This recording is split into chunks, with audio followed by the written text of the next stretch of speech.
महाजन यांच्या हत्येवरून आता त्यांच्या सख्ख्या भावानं खळबळजनक आरोप केलेत। त्यांचे बंधू प्रकाश महाजन यांनी त्यांच्या वहिनी आणि हत्या करणाऱ्या प्रवीण महाजनांच्या पत्नी सारंगी महाजनांवर गंभीर आरोप केलेत। प्रमोद महाजन यांची हत्या केवळ पैशांसाठी झाली, तसंच आयुष्य आरामामध्ये जगण्यासाठी प्रवीण महाजनांनी भाऊ प्रमोद महाजन यांची हत्या केल्याचा आरोपही प्रकाश महाजनांनी केलाय। प्रवीण महाजन यांना काहीही काम न करता पैसा हवा होता आणि म्हणून प्रमोद महाजनांवर गोळ्या झाडण्यापर्यंत मजल गेली, अशी टीका प्रकाश महाजन यांनी केली आहे।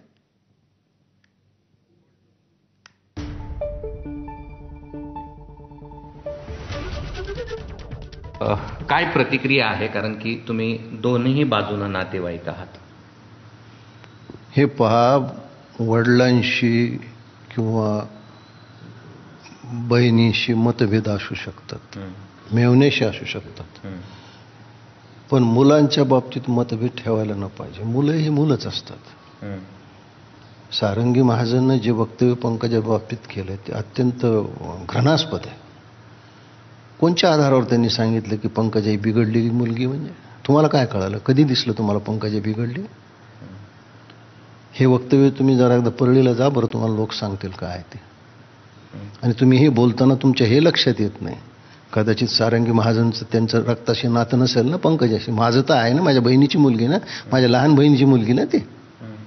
त्या बिचारीवर वडील गेल्यानंतर काय संकट आली, काय राजकीय आली, सामाजिक आली, आर्थिक आली, वैयक्तिक आली, आणि तुम्ही तिला बिघडलेली मुलगी म्हणतात केवळ स्वार्थासाठी? तुम्हाला ह्या गोष्टीची लाज वाटायला पाहिजे की ज्या विश्वासानं स्वर्गीय गोपीनाथराव मुंडेंनी प्रवीण महाजन म्हणजे सारंगी महाजनचे पती आणि माझे लहान भाऊ यांच्या नावावर विश्वासानं जमीन घेतली होती, त्या जमिनीबद्दल तुम्ही पंकजावर केस करता? पंकजाचा काय संबंध आहे? का असं सारंगी अशा पद्धतीने मुंडे परिवारावर पंकजांवर एवढ्या? कारण असं आहे की स्वर्गीय गोपीनाथराव मुंडेंनी प्रवीण महाजन विरुद्ध कोर्टात साक्ष दिली होती। मी म्हणलं ना, मी खूप दुर्दैवी आहे, पण त्या सगळ्या गोष्टी सुद्धा मी कधी सारंगी महाजनचा अपमान कोर्टात होऊ दिला नाही। मी त्यावेळेस विरोध केला, कारण ती महाजन आडनाव आहे। अरे तुम्ही स्वतःच्या मनाला प्रश्न विचारा, तुमच्या नवऱ्याने आयुष्यात कधी कुठला व्यवसाय केलाय?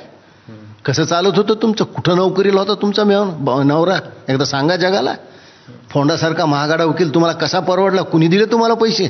अजूनही तो प्रश्न अनुत्तरित आहे, तो कुठेही कोणी त्याचं उत्तर दिलं नाही। त्या प्रश्नाचं उत्तर तुम्ही आज देऊ शकाल का, की काय कारण होतं हत्येचं? काही नाही, काही न करता सुखाला चटावलेला माणूस अशीच करू शकतो। म्हणजे प्रमोद महाजनला ब्लॅकमेल करणे, प्रमोद महाजनला त्रास देणे,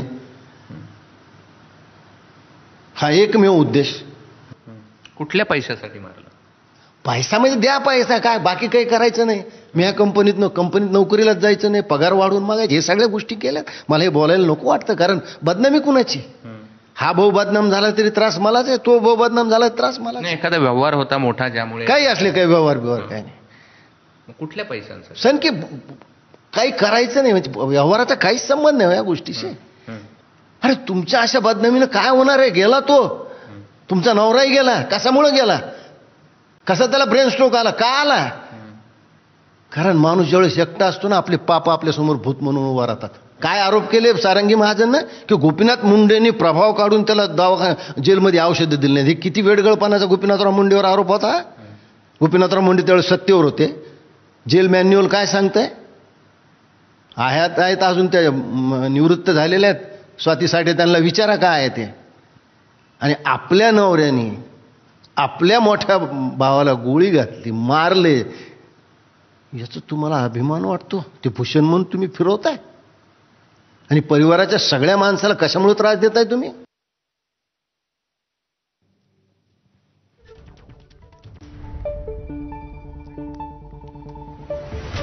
तर प्रमोद महाजनांना ब्लॅकमेल करणं हाच प्रवीण महाजन यांचं काम होतं। केवळ पैशांसाठी प्रमोद महाजन यांची हत्या करण्यात आली, त्यांच्यावर गोळ्या झाडण्यात आला, असा मोठा खळबळजनक आरोप प्रकाश महाजन यांनी केलेला आहे। प्रवीण महाजन म्हणजे सुखाला चटावलेला माणूस होता, असं देखील प्रकाश महाजन यांनी म्हटलंय।